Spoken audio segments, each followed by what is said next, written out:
Hello नमस्कार दोस्तों, आप सभी का स्वागत करता हूं जीरो एजुकेशन पॉइंट पर। आज हम लोग रीजनिंग के प्रैक्टिस सेट 64 सॉल्व करेंगे। RRB, NTPC, group D, SSC, BSSC, RPF, LP technician, RPF, JE सभी टाइप के क्वेश्चन कराए जाते हैं इस चैनल पर। चाहे वो सेंट्रल एग्जाम हो, चाहे वो किसी भी स्टेट का एग्जाम हो, जिसमें रीजनिंग से संबंधित क्वेश्चन पूछे जाता है, कोई भी कंपटीशन हो, तो आप इस क्लास को लास्ट तक अवश्य देखें। सभी टाइप का क्वेश्चन इस चैनल पर कराया जाता है। और सब्सक्राइब नहीं किए हैं तो चैनल को सब्सक्राइब करके जुड़ जाइए और अपना तैयारी को एक सही दिशा दीजिए। देख सकते हैं किस प्रकार का प्रश्न है। 68 है, 130 है, तो क्वेश्चन मार्क की जगह पर कौन सी संख्या आएगा ऑप्शन में से? यहाँ पर आपको 350 दिया गया है। धातु है, प्लेटिनियम है, ऑक्सीजन है। कौन सा वेन आरेख सर्वोत्तम ढंग से निरूपित करेगा? चलिए स्टार्ट करते हैं आज का पहला प्रश्न। यह रहा आज का पहला प्रश्न। एनालॉगी का है, 5 है, 124 है, तो 7 का क्या होगा? 5 से आप 124 पर कैसे पहुंच सकते हैं? तो 5 का क्यूब कितना होता है? 125 -1 करेंगे तो आपको 124 मिल जाएगा। तो यहाँ भी आप 7 का क्यूब कीजिए। 7 का क्यूब होता है 343। आप -1 कीजिए, 342 आपका राइट आंसर हो जाएगा, जो ऑप्शन सी में दे रखा है। चलिए दूसरा क्वेश्चन देखते हैं। दूसरा क्वेश्चन है 68 है, 130 है, तो यहाँ पर आप क्या रखेंगे? 350 आपको दिया हुआ है।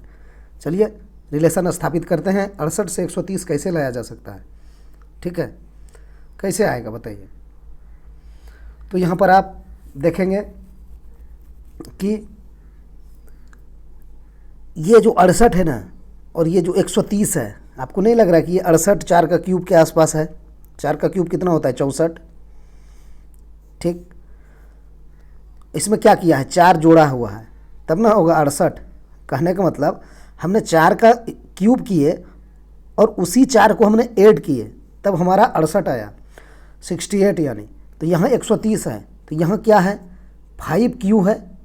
5 क्यूब करेंगे तो आपको 125 मिलेगा, और 5 का क्यूब है तो 5 जोड़ना भी है, तो जाके आपको 130 मिलेगा। ठीक, अब यहाँ देखिए, आपको संख्या 350 दिया है, उसका पहले ही आपसे मांग लिया कि यहाँ क्या होगा। तो आपको ध्यान रखना पड़ेगा इस टाइप के क्वेश्चन में, नहीं तो आपसे आंसर गलत हो जाएगा कि क्वेश्चन मार्क कहाँ दे रखा है, वो चीज़ आपको देखना पड़ेगा। तो ये 350 है, तो अभी हम लोगों ने देखा, क्या देखा कि 7 क्यूब करेंगे आप तो 343 होगा, तो यहाँ 50 है। तो सब में क्या हो रहा है? जिसका क्यूब कर रहे हैं उसी को हम जोड़ रहे हैं, तो यहाँ हम जोड़ देंगे 343 में 7, तो 350 हो गया कि नहीं?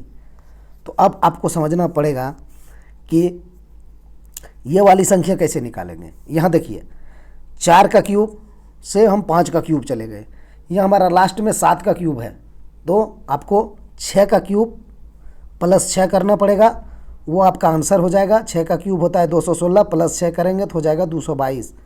ये भी सी इसका सही आंसर हो जाएगा। समझ गए? 4 क्यूब से 5 क्यूब, यहाँ 6 क्यूब से 7 क्यूब, कहानी खत्म। चलिए तीसरा क्वेश्चन देखते हैं। तीसरा क्वेश्चन है, एक निश्चित कूट भाषा में GATE को AGET लिखा जाता है, उसी कूट भाषा में BOOK को किस प्रकार लिखा जाएगा? तो क्या लिखा है? G है, A है, T है, E है। इसको इसने क्या लिख दिया है? A लिखा, G लिखा, E लिखा, T लिखा। तो आप देख रहे हैं कि सेम अल्फ़ाबेट है, जितना अल्फ़ाबेट आपको इसमें दिया गया है उतने अल्फ़ाबेट इसमें भी है, और सेम है। यहाँ G है तो यहाँ भी G है, A है तो A है, T है तो T है, E है तो यहाँ भी E है। तो जब आपको सेम अल्फ़ाबेट दिया हुआ रहे तो आपका काम आसान हो जाता है। हम लोग क्या करते हैं, सिर्फ उसका पोजीशन को चेंज किया होगा इसमें। ठीक है, जब सेम अल्फ़ाबेट मिलता है ना, तो पोजीशन को चेंज करता है, मतलब स्थिति को। तो देखिए, ए को यहाँ ले आया है, जी को यहाँ ले गया है, ई को यहाँ ले आया, टी को यहाँ ले आया। बस यही चीज़ आपको भी करना है। क्या है? BOOK है, हम लिखते हैं यहाँ पर BOOK बुक। ठीक, तो आपको क्या करना है? ओ को यहाँ ले आना है, बी को यहाँ ले जाना है, तो ओ और बी लिखिए, तो ओ बी। फिर के को यहाँ ले आइए, ओ को यहाँ ले जाइए, KO, OBKO। ऑप्शन सी इसका भी राइट आंसर है, OBKO। ठीक, चलिए चौथा क्वेश्चन सोल्व करिए। एक निश्चित कूट भाषा में एनर्जी ENERGY को ZGSEOE लिखा जाता है, उसी कूट भाषा में फॉर्मल यानी FORMAL को आप कैसे लिखा जाएगा? ठीक है, तो लिखते हैं, समझते हैं कैसे लिखा गया है। ENERGY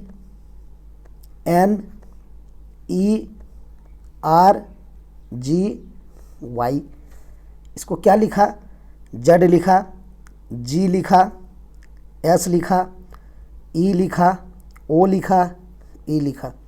लगाइए लिंक, लगाइए दिमाग, देखिए कैसे परिवर्तन किया है और क्या किया है। देखिए यहाँ ई है, यहाँ जेड दे दिया है, समझ में आप आएगा कुछ क्या हुआ है। यहाँ पर एन है, यहाँ पर जी दे दिया है, नहीं लग रहा है हम लोग का लॉजिक, ना विपरीत है ना हम प्लस करके जा सकते हैं, ठीक है। तो अब समझिए यहाँ पर क्या हुआ है। आपको यहाँ पर y है, देखिए y को यहाँ z किया है +1 करके, ठीक है, +1 करके, और g को g ही रहने दिया, g में कुछ नहीं किया, ठीक। फिर r को देखिए यहाँ पर s किया, +1 किया, हम यहाँ पर भी +1 लिख देते हैं, आसानी रहेगा समझने में। और फिर यहाँ पर e को e ही रहने दिया, फिर n के साथ +1 किया, फिर e को e रहने दिया। कहने का मतलब है कि जब अल्फ़ाबेट को इस साइड से लिया गया तो पहला अल्फ़ाबेट में +1 किया, दूसरा में कुछ नहीं किया, +0 किया कह सकते हैं, तीसरा में +1 किया, चौथा में +0, पाँचवा में +1, छठा में, मतलब अल्टरनेट करके गया, एक में +1 दूसरा में +0, ठीक है। तो वही चीज़ हम फॉर्मल के साथ करते हैं। क्या है, एफ है, ओ है, डी जैसा लग रहा है, एफ है, ओ है, आर है, एम है, ए है, एल है। अब जल्दी आंसर कैसे निकालेंगे, समय नहीं दीजिए, ठीक है। जब आंसर इस तरह निकल रहा है तो यहाँ क्या है, एल में हमें +1 करना है, एल में हमें +1 करना है, क्योंकि यहाँ पर वाई में हम +1 किए थे, तो एल में आप +1 करके यहाँ लिखेंगे। तो जब आप एल में +1 करेंगे ना तो एम आ जाएगा, ठीक है। देखिए एम से कौन सा ऑप्शन स्टार्ट हो रहा है या कितना हो रहा है, कौन कौन ऑप्शन, तो एक ही ऑप्शन आपको दिखाई दे रहा होगा, ऑप्शन ए लगा देंगे हम, समय बर्बाद नहीं करेंगे इस क्वेश्चन में, समझ रहे हैं। ऑप्शन ए इसका राइट आंसर हो जाएगा, ठीक है। चलिए पूरा प्रक्रिया कर लेते हैं। अगर एल में +1 किए तो ए में हमें कुछ नहीं करना है, ए लिख देना है, एक में +1 करना है, एक में +0, तो वही चीज़ लिखाएगा सेम। फिर एम में हमें +1 करना है तो हम एन लिखेंगे, फिर आर को हमको आर लिख देना है, फिर ओ को +1 करना है तो ओ के बाद पी होता है, फिर एफ को एफ ही लिख देना है। तो क्या हो गया, MAN, देखिए MAN RPE ई नहीं है, एफ है, क्योंकि यहाँ एफ है, ये भी एफ है, तो हो गया। तो आंसर जल्दी निकल जाए तो आप वहाँ से निकाल लीजिए, एम किसी ऑप्शन में नहीं था इसलिए हम निकाल लिए। चलिए 5वां क्वेश्चन सोल्व करते हैं। कह ईरान का जो संबंध रियाल से है वही संबंध जापान का किससे है, सभी ऑप्शन में से। देखिए ईरान का जो संबंध रियाल से है, ईरान की मुद्रा क्या है, ईरान की जो मुद्रा है, ठीक है, उसको रियाल बोला जाता है, यानी रियाल, ठीक है। उसी प्रकार जापान की मुद्रा है, उसको येन कहा जाता है। ऑप्शन सी सही हो जाएगी, ठीक है। चलिए 6ठा क्वेश्चन, निम्नलिखित संख्या श्रृंखला में कौन सी संख्या प्रश्नवाचक चिन्ह का स्थान लेगी। आपको यहाँ पर प्रश्नवाचक चिन्ह दिए गए हैं, ठीक है। आप बताइए कहाँ पर, यहाँ पर कौन सा ऑप्शन से आप रखेंगे जो आपका सही आंसर हो जाएगा। 72, 71, 73, 74 रखिए, क्या रखने वाले हैं आप, कैसे सोल्व करेंगे।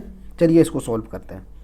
कुछ आपको दिखाई दे रहा है क्यूब आसपास, तो देखिए ये तो 2 का स्क्वायर है, लेकिन ये 6 नहीं है, ठीक है।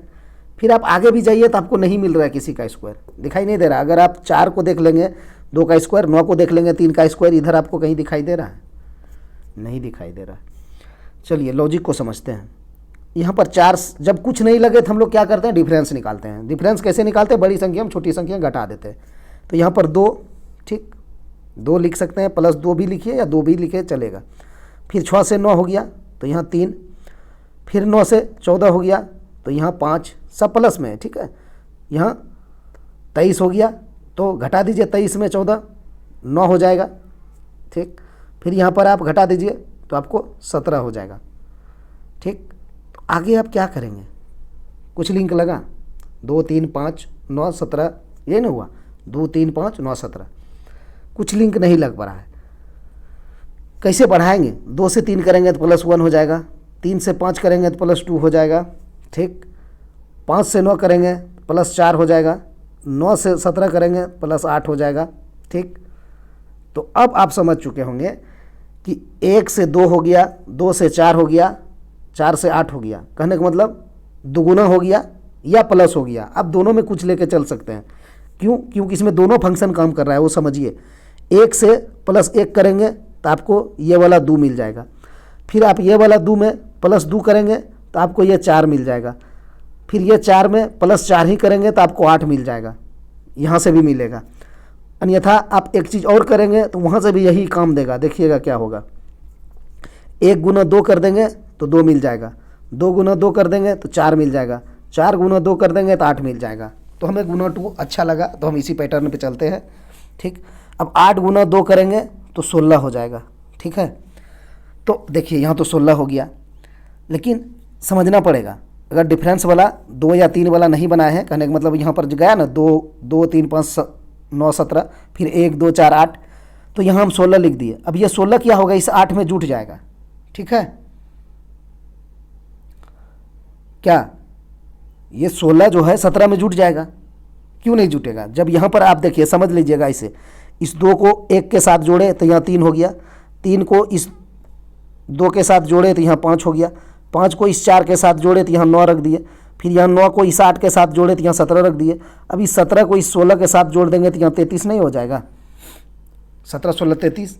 अब क्या है, फिर 40 में 33 को आपको जोड़ना पड़ेगा तो यहाँ 73 हो जाएगा। इसका राइट आंसर ऑप्शन बी सही हो जाएगा। ठीक, 73 में किसी को दिक्कत? देखिए यहाँ पर कलर अलग ले लेते हैं, वो भी समझ लीजिए।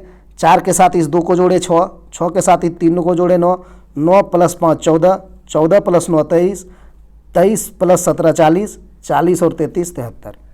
ठीक, पहला बार जो किए होंगे थोड़ा सा अटपटा लगेगा, अन्यथा जो बनाए हैं वो तो खैर निकल गए होंगे बना के।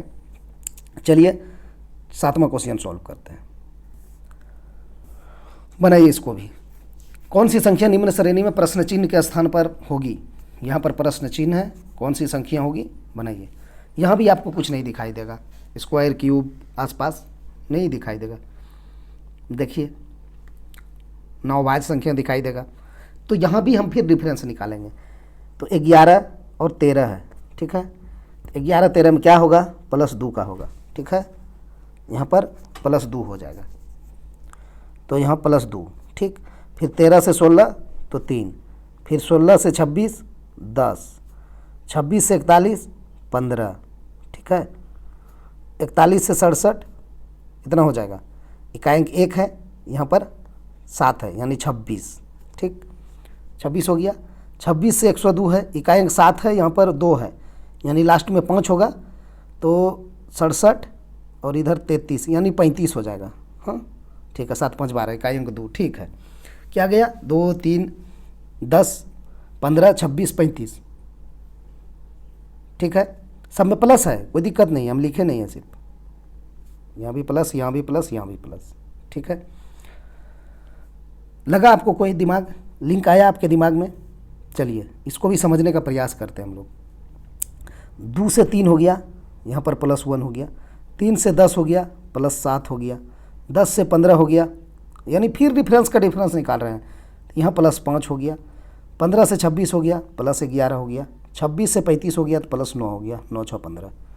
ठीक है, तो देखिए अब भी लिंक निकल गया शायद। 1 से 7 हो गया, +6 हो गया। 7 से 5 हो गया, -2 हो गया। फिर 5 से 11 हो गया, +6 हो गया। फिर 11 से 9 हो गया तो -2। क्या गया लिंक, क्या गया पैटर्न? एक बार 6, एक बार -2, एक बार +6, एक बार -2। तो अगला क्या होगा? +6 होगा। +6 होगा तो यहाँ आप 15 रख देंगे। ठीक है, 15 रख दिए। अब इस 35 में इस 15 को आप जोड़ेंगे तो क्या हो जाएगा? यहाँ पर 50 हो जाएगा। फिर इस 50 को आप 102 में जोड़ देंगे तो क्या हो जाएगा?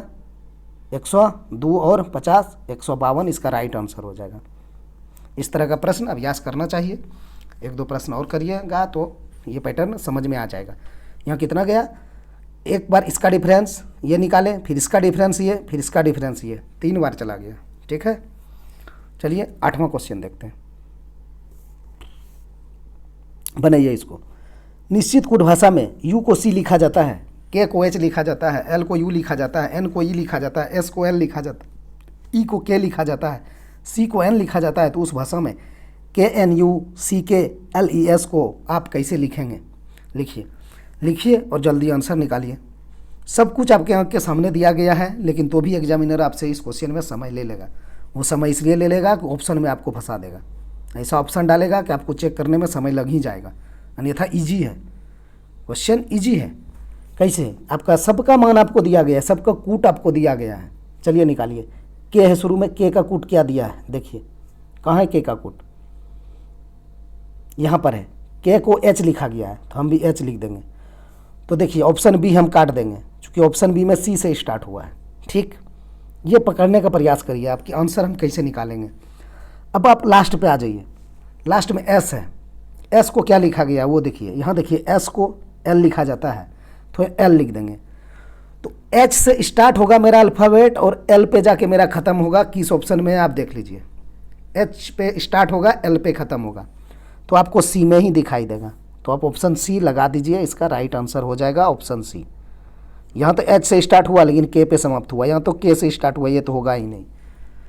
तो ऑप्शन सी सही आंसर हो जाएगा। पूरा पूरा बनाते हैं, बनाइए। एन को क्या लिखा गया है? देखिए एन को ई लिखा गया, आप यहाँ पर ई लिख दीजिए। ठीक है, उसके बाद यू है, यू को देखिए शुरू में ही यू को सी लिखा गया है तो आप सी लिख दीजिए।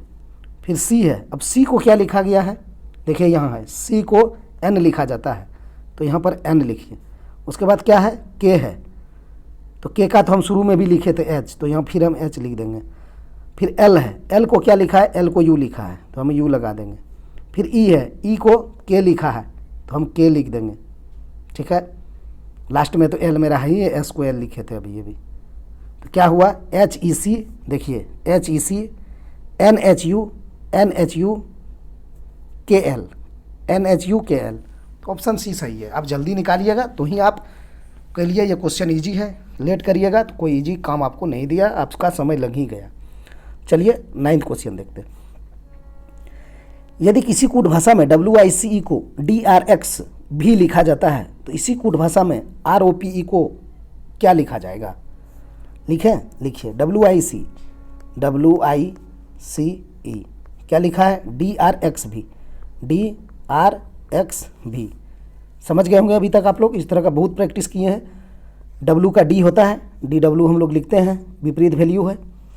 I का R होता है, इंडियन रेलवे, IR विपरीत होता है। C का X होता है, E का भी तो बताए ही है, LOVE में। ठीक है, कि V का E का भी, L का O का L, तो सबका विपरीत वैल्यू दिया है। तो यहाँ भी आप निकाल लीजिए, आपको पास जो दिया गया है क्या है? R है, O है, P है, E है। ठीक है, तो देखिए R का क्या होगा? अभी लिखे हैं यहाँ पर इंडियन रेलवे, यानी R का I हो जाएगा। तो आपका I से स्टार्ट होने वाला है। ठीक है, तो I से तो बहुत ऑप्शन स्टार्ट है। चलिए O का अभी यहाँ लिखे हैं LO, यानी O का L, तो क्या होगा? IL। देखिए B में भी है, D में भी है, पूरा बनाना पड़ेगा। P का बताएं, P के फिल्म, P का उल्टा किए होता है, तो यहाँ पर K डाल दीजिए। IL के ऑप्शन डी में है, हम लगा देंगे। लास्ट में E है तो E का भी होगा ही होगा, यहीं देखिए लब लिखे हैं। तो IL के भी ऑप्शन डी है, राइट आंसर हो गया। चलिए 10वां क्वेश्चन देखिए। शब्दों के 4 समूह में से 3 किसी तरह से एक समान है, शब्दों के विषम समूह का चयन करें। कहने का मतलब है ABCD दिया गया आपको, जिसमें 3 किसी प्रकार से समान है, एक असमान है, असमान को या विषम को आप चुनिए। तो देखिए यहाँ क्या है? चाकू है, सुई है, साहुल है, सूत्र है। ठीक है, चाकू आप लोग जानबे करते हैं, सुई भी आप लोग को पता है, साहुल वो राजमिस्त्री जो काम करता है जिसमें स्ट्रेट करता है या सीधा करता है, सूत्र भी उसी को बोला जाता है, उससे संबंधित चीज़ें हैं। ठीक है, अब सूत्र फॉर्मूला ऐसा कुछ नहीं है, साहुल सूत्र। ठीक है, अब देखिए यहाँ क्या है? शैल्य चिकित्सा, योद्धा, बावर्ची। शैल्य चिकित्सा क्या है? सर्जन। सर्जन इंग्लिश में नहीं बोलते हम लोग, सर्जन वही है, ये शैल्य चिकित्सा, उसी को हिंदी लिखता है सर्जन को। तो योद्धा युद्ध करने वाला, बावर्ची खाना बनाने वाला। किसान जानबे करते हैं, खेती गृहस्थी। राजमिस्त्री पता है, मकान बनाता है। चिकित्सक पता है आपको। मजदूर पता ही है, मजदूरी करता है। दर्जी पता ही है। मूर्तिकार। कैसे इसमें आप रिलेट कर पाएंगे, किसको आप अलग छांट पाएंगे? तो आपका ऑप्शन ए अलग हो जाएगा, विषम हो जाएगा। वो इसलिए होगा कि देखिए, चलते हैं डी से। मजदूर क्या है? पेशा है ना, जो मजदूरी करेगा उसी को मजदूर कहेगा। दर्जी क्या है? जो कपड़ा सीता है, एक प्रकार से पेशा है उसका, कपड़ा सीना। तो उसको दर्जी बोलता है। मूर्तिकार क्या है? मूर्ति बनाना पेशा है। किसान भी खेती करता है, पेशा है उसका। राजमिस्त्री भी, चिकित्सक भी, शैल्य चिकित्सक भी, सर्जन। योद्धा का पेशा क्या? युद्ध करना, उसी को योद्धा कहता है। बावर्ची, खाना बनाना। यहाँ चाकू क्या कोई पेशा लग रहा है आपको? सुई क्या कोई पेशा है? साहुल सूत्र क्या कोई पेशा है? नहीं, इसीलिए वो अलग हो जाएगा। ठीक है, BCD में जो भी चीज़ें दिया गया है पेशा से रिलेटेड है। ठीक है, उनका वो पेशा है, इस नाम दिया गया है उसका। ऑप्शन ए में ऐसा कुछ नहीं है, इसीलिए ऑप्शन ए सही हो जाएगा। चलिए 11वां क्वेश्चन देखते हैं। बनाइए इसको, क्या आंसर निकालेंगे। क्या दिया गया है? एक परिवार में 6 व्यक्ति है, MNPQRS। ठीक, SM की दादी है। ठीक है, तो चलिए क्या है? SM की दादी है, यहाँ पर S है, M उसकी दादी है। क्या माने? M की दादी S है, S के बाद कोमा है, समझना पड़ेगा। ठीक है, पढ़ने का टाइम। SM की दादी है, तो S दादी है तो इसके ऊपर निगेटिव चार्ज कर देते हैं, जो कि यह दादी है। ठीक है, अब क्या यहीं पर आप समझ लेंगे कि S दादी है तो ये पति है कि पत्नी है? पत्नी है, चूँकि स्त्रीलिंग है तो पति भी होगा इसका। ठीक है, चलिए इसे अभी नहीं देखते हैं, हम लाइन को पढ़ लेते हैं, वहाँ से समझते हैं, फिर बनाते हैं इसको। अच्छा रहेगा, दिमाग में सही तरीके से जाएगा भी। तो SM की दादी है, हमारे पास क्या क्या चीज़ आया ये बताइए? S आया और M आया। ठीक है, इस तरह का क्वेश्चन में क्या है ना कि डायग्राम को आप समझते हुए जाइएगा ना तो जल्दी बन जाएगा आपसे, और नहीं तो फिर एक डायग्राम बनाइए फिर हटा के दूसरा डायग्राम भी बनाना पड़ सकता है इस टाइप का क्वेश्चन में आपको। तो आप प्रयास कीजिए कि एक ही डायग्राम से हम आंसर निकाल लें। ठीक है, तो वो कैसे निकलेगा तो उसके लिए समझना पड़ेगा। SM की दादी है, ठीक है, बना दिए SM की दादी है। लेकिन देखिए ये अगर दादी है तो ये पोता या पोती होगा कि नहीं? क्योंकि वो दादी है तो इसके लिए तो बीच में कुछ होगा ही होगा। इसका बेटा होगा, उसका ये बेटा या बेटी होगा, तब तो पोता कहलाने या पोती कहलाने का लायक होगा। इसका यहाँ पर पिता होगा या होगा कि नहीं? तब ये पिता का ये माँ होगा, तब दादी होगा। तो बीच में यानी हमें कुछ भरना पड़ेगा, ये हमें संकेत मिल रहा है। ठीक है, ठीक है। अब हम यहाँ पर क्या करेंगे कि जब हम S और M को बैठा दिए ना, हम लोग जब वो बनाते थे ना, क्या बोलते थे, ये वाला वृत्त में बैठा हुआ है, तो क्या करते थे, जो उसको बैठा देते थे उसी से रिलेटेड चीज़ें हम खोजते थे। तो यहाँ भी उसी से रिलेटेड चीज़ें को हम खोजेंगे। किसको? S और M से। अब देखिए यहाँ S से और M से कहीं रिलेटेड कुछ बात कहा गया है तो पहले उसको बैठाएंगे, चूँकि आसानी होगा। S और M को हमने बैठा चुका है। तो यहाँ देखिए कहा है आपको M Q और R का एकलौता पुत्र है। हम इसको क्यों छोड़े P और R को? चूँकि यहाँ ना P बैठाए हैं ना R बैठाए हैं, तो हम कैसे कर पाएंगे? NP ना हमें M है ना P पता है, तो इसीलिए हम छोड़ दिए इसको। हमें S था और M मिला हुआ है तो इसीलिए हम उसके तरफ चले गए। तो हमें यहाँ मिला M Q और R का एकलौता पुत्र है। ठीक है, M Q और R का एकलौता पुत्र है, तो ये पुत्र है, इसके ऊपर आप पॉजिटिव कर देंगे। यहाँ कह रहा है कि M Q और R का एकलौता पुत्र है, तो इसके ऊपर पॉजिटिव कर दिए, यानी पुल्लिंग हो गया। Q और R का एकलौता पुत्र है, तो यहाँ पर Q होगा। ठीक है, यहाँ पर आप R भी लिख सकते हैं, यहाँ पर आप R लिख लीजिए, क्योंकि Q और R का एकलौता पुत्र है। ठीक है, ठीक है, Q और R का एकलौता पुत्र कर दिए। तो समझ, यहाँ भी फिर आपको समझ डेवलप करना पड़ेगा कि Q और R का एकलौता पुत्र है ना, तो Q और R आपस में पति पत्नी होगा। ये चीज़ें आपको समझना पड़ेगा। ठीक है, Q और R आपस में पति पत्नी होगा। तो अब कौन पति है कौन पत्नी है कैसे पता चलेगा? अब आगे हम पढ़ते हैं फिर। ठीक, यहाँ देखिए P R की बहन है। ठीक है, P R की बहन है। अब हमने R बैठा चुका था इसीलिए P निकाल लेंगे। तो यहाँ पर P देखिए, P क्या है? R की बहन है, तो P के ऊपर नेगेटिव करिए। ठीक, अब बहन है तो इसीलिए रिलेशन यहाँ पर बैठाए, ऐसे सीधा में बनता है। इतना तो आप लोग को पता होगा। अब कहाँ है? N P के पिता है। यहाँ देखिए N P के पिता है, इस P का कोई पिता है जो N है। ठीक है, बस आपका डायग्राम बन गया। N पिता है तो इसके ऊपर पॉजिटिव कर देंगे। तो अब हो गया ना जो शुरू में हम कहना चाह रहे थे कि S अगर स्त्रीलिंग है, किसी के दादी है, तो इसका दादा कहाँ गया? तो N जो है दादा हो गया M का। ठीक है, ये पति पत्नी हो गया आपस में ये दोनों। ठीक, ठीक है। अब देखिए आप तो बना चुके हैं डायग्राम, कहीं आपका कुछ छूटा नहीं छूटा, लेकिन क्वेश्चन में कुछ और कहा था, एक लाइन छूटा है जहाँ हम अंडरलाइन नहीं किए हैं। यहाँ देखिए एन की कोई विवाहित पुत्री नहीं है। ये जो एन है ना, यहाँ पर थोड़ा सा कलर अलग करते हैं, समझिएगा, यही पर मेन खेला था इस क्वेश्चन का। ये जो एन है ना, इसकी कोई भी विवाहित पुत्री नहीं है।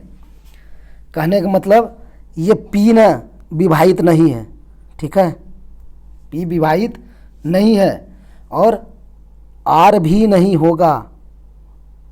क्यों नहीं होगा? क्योंकि एन का पी और आर क्या है, पुत्री है। कहाँ कहा है, देखिए, एन पी के पिता है, यहाँ कहा दिया है, पी आर की बहन है। ये पी जो है ना आर की बहन है, ठीक है, तो ये दोनों में कोई विवाहित नहीं है, ठीक। एन का कोई भी विवाहित पुत्री नहीं है और पी आर की बहनें हैं, तो विवाहित पुत्री नहीं है तो पी तो पुत्री है, तो पी विवाहित नहीं है, हम समझ गए। लेकिन आर अब क्या होगा, पुत्र होगा, क्योंकि एम ये दोनों का ही पुत्र है, तो दोनों का पुत्र है। और यहाँ पर कहा है कि एन की कोई विवाहित पुत्री नहीं है और यहाँ कहा है पी आर की बहन है, तो पी ही निगेटिव है, पी हो गया आर की बहन, तो पी क्या होगा, बहन नहीं है, यानी पी स्त्रीलिंग नहीं है। पी को पॉजिटिव आपको करना पड़ेगा। एन की कोई विवाहित पुत्री नहीं है ना। अगर आप एन आर को अगर आर को आप निगेटिव बना देंगे, ठीक है, तो क्या हो जाएगा, क्यू पति हो जाएगा और आर पत्नी हो जाएगा ना।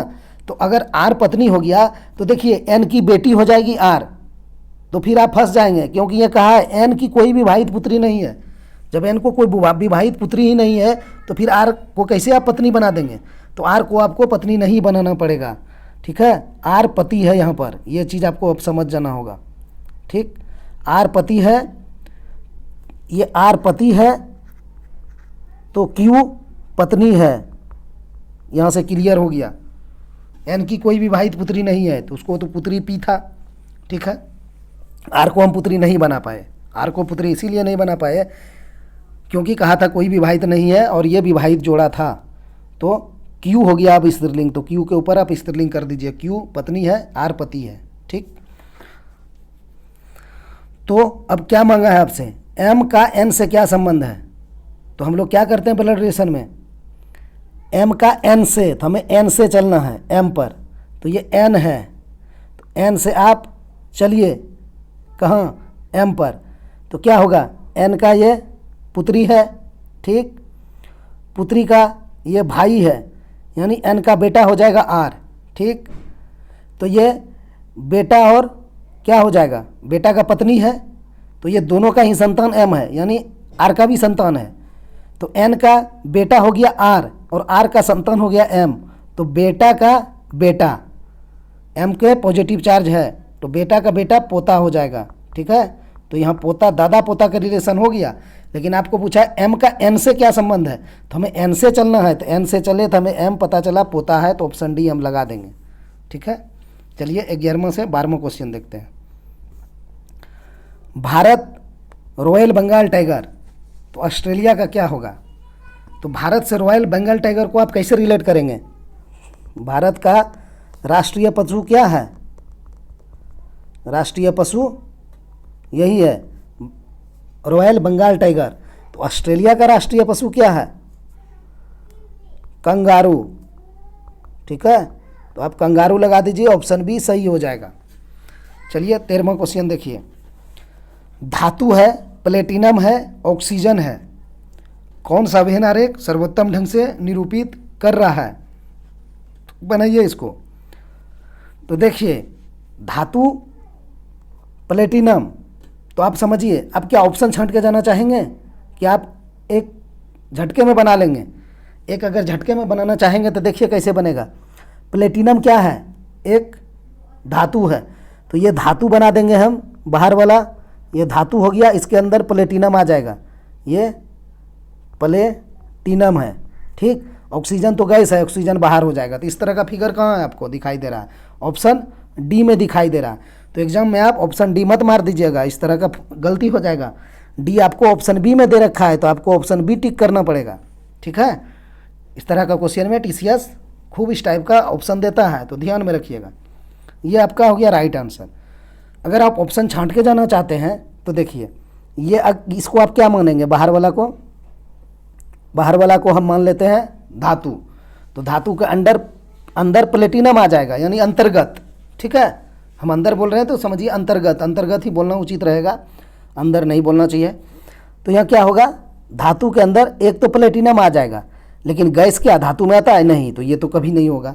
क्या तीनों अलग अलग चीज़ें हैं? ऑक्सीजन गैस है, एक ठो को मान लेंगे हम, ये ऑक्सीजन हो गया, एक प्लेटिनम हो गया, तो धातु क्या? नहीं, धातु के अंदर प्लेटिनम आएगा, क्योंकि प्लेटिनम धातु है। तो ये क्या है, एक के अंदर एक के अंतर्गत एक के अंतर्गत, ये तो खुद गलत है, तो कोई नहीं होगा, ऑप्शन डी ही होगा। धातु के अंदर प्लेटिनम आएगा, ऑक्सीजन एक गैस है, ये बाहर हो जाएगा। तो ऑप्शन डी आपका सही होगा, जो बी में दे रखा है। चलिए 14वां क्वेश्चन सॉल्व कीजिए। दी गई आकृति में से विषम आकृति चुने। इसमें आपको कौन सा विषम आकृति दिखाई दे रहा होगा? ये तो जल्दी बन जाएगा, उसीलिए ये ऑप्शन भी डाला है एग्जामिनर। ठीक है, कि आप यहाँ जल्दी बना लीजिए, आप आंसर यहाँ डी लगा दीजिए, यहाँ भी डी लगा दीजिए, हो जाएगा गलती आपसे। नहीं, मेरा डी हुआ है तो हम देखेंगे ऑप्शन बी में डी है, हम डी लगा देंगे। डी क्यों हुआ इसका वो देखिए, एक फिगर आपको यहाँ हेक्सागोनल टाइप का दिखाई दे रहा होगा, इसके अंदर देखिए 2 वृत्त है। यहाँ आपको वर्ग या आयत जो भी बोलिए, इसको वर्ग टाइप का दिख रहा है, वर्ग के अंतर्गत 2 वृत्त है। यहाँ भी त्रिभुज है, इसके अंदर भी 2 वृत्त है। यहाँ ये वृत्त है, इसके अंदर एक ही है, इसके अंदर और एक होना चाहिए ना, सबके अंदर 2 वृत्त है। ठीक है, तो इसीलिए डी अलग हो जाएगा, डी विषम हो जाएगा, तो डी ऑप्शन बी में है, तो हम लगा दिए। चलिए 15वां क्वेश्चन देखिए, क्या कह रहा है। राकेश एक बिंदु पर खड़ा है, वह पूर्व की ओर 20 मीटर, तो चलिए ये तो पता है आप लोग को, रोज बोलते हैं ऊपर उत्तर, नीचे दक्षिण, इस तरफ पूरब, इधर पश्चिम होता है। ठीक है, तो क्या करना है, राकेश एक बिंदु पर खड़ा है, वह पूर्व की ओर 20 मीटर चलता है, तो इधर पूर्व है तो 20 मीटर हम चला दिए, ये 20 मीटर चल गया। ठीक है, फिर दक्षिण की ओर 10 मीटर चलता है, तो आप नीचे दक्षिण होता है, आप पूर्व की ओर जा रहे हैं तो नीचे दक्षिण है, चला दिए 10 मीटर।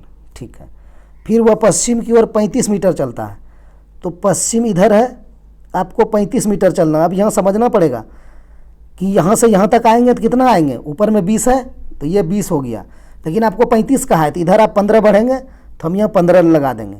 ठीक है, यहाँ से यहाँ तक हो जाएगा 20, इधर 15, ये टोटल हो जाएगा 35। ठीक है, अब फिर उसके बाद उत्तर की ओर 5 मीटर, तो उत्तर की ओर 5 मीटर चलाना है, यहाँ पर 5 लिख देंगे। फिर आपको यहाँ समझना पड़ेगा क्या, कि यहाँ टोटल 10 है, कौन वाला, ये वाला टोटल 10 है ना, तो यहाँ आप 5 ही जा रहे हैं, तो 5 जाइएगा तो आधे पे ना जाइएगा इसका, इसीलिए यहाँ पर आधा पे चले गए, ये 5 चले गए। ठीक है, ये 5 चले गए। फिर वह पूर्व की ओर 15 मीटर चलता है। अब बताइए, अब यहाँ से 15 मीटर आपको फिर चलना है, तो कहाँ आएंगे आप, इसीलिए हम यहाँ ही बांट दिए थे, इसको 20 कर दिए थे, इसको 15 कर दिए थे। क्यों किए थे, ये कहा था 35 मीटर, क्योंकि बाद में हमको दिक्कत ना हो। तो जब आपको अब 15 ही चलना है, तो आप यहाँ तक 20 था ना, ये 15 था, तो आप यहीं आ जाइएगा, यहीं पर आ गए। ठीक है, हम 15 आ गए, यहाँ पर हम 15 लिख देते हैं। उसके आरंभ बिंदु और उसके मौजूदा स्थिति के बीच न्यूनतम दूरी मीटर में कितना है, तो उसकी आरंभ बिंदु कहाँ था, आरंभ बिंदु ये था। ठीक, मौजूदा स्थिति ये है, तो ये इसके बीच की दूरी मांग रहा है, इसके बीच की यही तो दूरी मांग रहा है। ठीक है, हम कलर अलग लेके आपको लोग को दिखाने का प्रयास करते हैं, यही तो दूरी मांग रहा है, तो कैसे निकलेगा। तो यहाँ देखिए, ये टोटल 10 था। ठीक है, और यहाँ हम 5 ही गए ऊपर, तो जब ऊपर 5 गए तो ये बीच में जो बचा वो 5 बच गया ना, मतलब यहाँ आधे ही आए ना, हम इधर से 5 ही तो गए, ये 5 है, तो ये ऊपर वाला हिस्सा तो 5 बच ही जाएगा ना, तो 5 मीटर हो जाएगा, ऑप्शन ए सही हो जाएगा इसका। ठीक, चलिए एक क्वेश्चन और है शायद, उसको देख लेते हैं। नहीं है क्या, 15 तक है, 16 तक देख लेते हैं। ये छूट गया था, इसको बना लीजिए, 15वें क्वेश्चन था, वहाँ पर छूट गया था, वही तो हमें लगा एक क्वेश्चन और है, तो इसको बनाइए, ये आज का लास्ट क्वेश्चन है। ठीक है, एक घड़ी 4:30 का समय बता रही है। ठीक है, या दर्शा रही है, मतलब एक घड़ी में 4:30 का समय दर्शाती है। यह मिनट वाली सुई पूर्व की ओर इंगित करती है, तो घंटे किस दिशा में होगी, यानी घंटे की सुई किस दिशा में होगी। ठीक है, हो सकता है यहाँ पर लिखने में मिस्टेक हो गया है, टाइप करने में। सुई, घंटे की सुई किस दिशा की ओर होगी? ओह अच्छा, यहाँ देखिए, यहाँ चला आया है, ठीक है। ये घंटे वाली सुई, तब फिर यहाँ से पढ़िए किस दिशा में होगी, ठीक है। थोड़ा सा टाइप में इधर उधर हो गया है, तो हम फिर से इसको पढ़ के बता देते हैं, ठीक है। एक घड़ी 4:30 का समय दर्शाती है। यदि मिनट वाली सुई पूर्व की ओर इंगित करती है तो घंटे वाली सुई किस दिशा में होगी, ठीक है। पढ़ लिया, अब इसको बनाइए। घड़ी है, ये घड़ी है, ठीक है। गोल नहीं हो पाया, कोई दिक्कत नहीं। 12 है, 6 है, 3 है, 9 है, तो हमें 4:30 बजाना है। 4:30 बजाना है तो यहाँ 4 हो जाएगा, यहाँ 5 हो जाएगा, यहाँ पर केंद्र हो गया। 4:30 बजाना है तो घंटे की सुई आपकी यहाँ हो जाएगी। छोटा बनाता हूँ घंटे की सुई को, 4:30 हो जाएगा, तो 4 और 5 के बीच में। और मिनट की सुई आपकी 6 पे हो जाएगी, होगा ना। 4:30 बजेगा, तो यही कंडीशन होगा हमारा। तो यहाँ देखिए क्या समझना है आपको। इसने क्या कहा, एक घड़ी 4:30 का समय दर्शाती है। यदि मिनट वाली सुई पूर्व की ओर इंगित करती हो, तो मिनट देखिए यहाँ दक्षिण इंगित कर रहा है ना, कर रहा है, नीचे दक्षिण होता है। तो हम यहाँ एक छोटा सा डायग्राम बनाते हैं। ऊपर उत्तर, नीचे दक्षिण, इस तरफ पूरब, इस तरफ पश्चिम। अब यहाँ से आपको समझना पड़ेगा, हम समझाएंगे, या फिर आप लोग बनाए हैं, जो बना लिए इस क्वेश्चन को, उसको बहुत बहुत धन्यवाद। और जिससे नहीं बन पाया वो समझिएगा, ठीक है। इतना देर में तो बना ही लिए होंगे, सब देख कर बन जाता है। देखिए इसमें क्या किया गया है। ये अगर दक्षिण कह रहा है क्वेश्चन हमें, को पूरब कह रहा है क्वेश्चन हमें, ठीक है। ये दक्षिण होता है नीचे यहाँ पर, लेकिन इसने क्या कहा देखिए, यदि मिनट वाली सुई पूर्व की ओर इंगित हो, कहने का मतलब इसको इसने पूर्व बना दिया, हम पूर्व लिख देते हैं। तो ये अगर पूर्व बन गया तो इसका अपोजिट ये पश्चिम बन जाएगा कि नहीं, पश्चिम बन गया। तो अब आप बताइए कि पूरा पश्चिम तो दे दिए, तो आप उत्तर दक्षिण कैसे बैठा पाएंगे? तो यहाँ पर समझने के लिए यही चीज़ें हैं कि पूरब यहाँ था, ठीक था ना, तो इसको आप क्या किए, दक्षिण के जगह पे ले आए। तो आपको नहीं लगा कि आप 90 डिग्री रोटेट कर दिए इसको। ये एक घर 90 का होता है, फिर एक घर 90 का, फिर एक घर 90 का, फिर एक घर 90 का, तो टोटल विरीत बन जाता है। तो हमने बता रखा आपको, 90 गुना 4 आप करेंगे तो 360 डिग्री होता है ना घड़ी। हाँ, तो वही चीज़ें हैं। तो 90 डिग्री घुमा दिया उसको, लेकिन किस दिशा में घुमाया ये भी आपको जानना पड़ेगा। ये इसने यहाँ से यहाँ घुमा दिया, यहाँ था पूरब, इसको इसने पूरब यहाँ ला दिया, तो इसको घड़ी की दिशा में घुमा दिया, यानी दक्षिणावर्त। ऐसे ये चलता है मेरा घड़ी की दिशा, ये है, तो इसे घुमा दिया, इसने घुमा दिया। अब हम सबको ऐसे ही घुमा देंगे, ठीक है। तो जब पूरब को आप यहाँ ले आए, ठीक है, तो यहाँ ये दक्षिण था, तो अब दक्षिण यहाँ चला जाएगा कि नहीं, ठीक। यहाँ पर पश्चिम होता है, ये पश्चिम है, तो ये पश्चिम यहाँ चला गया। तो यहाँ पर हम पहले ही लिख दिए कि नीचे अगर पूरब है तो इसका अपोजिट पश्चिम हो जाएगा। देखिए हम जब यहाँ समझा रहे थे, यहाँ भी पश्चिम फिर आ गया। और यहाँ पर उत्तर रहता है, तो ये भी 90 डिग्री रोटेट हो जाएगा, तो उत्तर यहाँ चला जाएगा। तो आप उत्तर यहाँ लिखिए, और आप जब उत्तर यहाँ हो गया तो आपको दक्षिण अब यहाँ लिखना पड़ेगा। कोई दिक्कत? कोई दिक्कत नहीं है, बन गया। तो इसने आपसे अब क्या पूछा है, तो घंटे की वाली सुई किस दिशा में होगी, तो ये हमारा उत्तर बन गया कि नहीं। जब रोटेट किए तो ये उत्तर यहाँ आ गया, और ये पूरब तो है, ये है, तो ये है घंटे की सुई, ये 4:30 के बीच में, तो क्या हो गया, उत्तर और पूरब के बीच में। तो आंसर इसका हो जाएगा ऑप्शन डी, उत्तर और पूरब। क्या हुआ, 90 डिग्री दक्षिणावर्त रोटेट हुआ, यानी क्लॉकवाइज। बस पूरब तो यहाँ से यहाँ आ गया था, सबको हम घसका दिए, दक्षिण यहाँ चला आया, पश्चिम यहाँ चला आया, यहाँ उत्तर रहता है तो उत्तर यहाँ चला आया, तो हो गया उत्तर और पूरब के बीच में। तो आज इतना ही, मिलते हैं हम लोग नेक्स्ट वीडियो में।